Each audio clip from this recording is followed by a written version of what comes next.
Hi everyone, welcome back to our channel. In today's video, I'm going to show you how to create a portfolio on the Yahoo Finance app. It is a very easy process, so let's dive right in. First of all, find the Yahoo app on your home screen. Now open it. After opening the app, here you can find the option of account. Simply tap on it.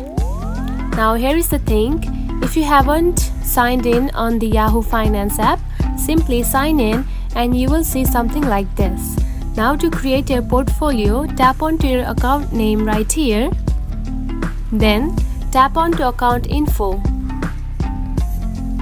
After that, again tap onto personal info right here.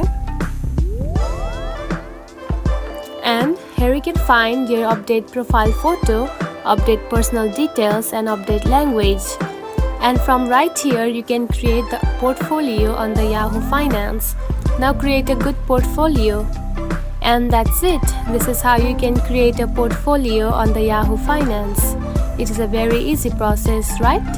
If you found this video helpful, don't forget to like and subscribe for more tips. Thanks for watching.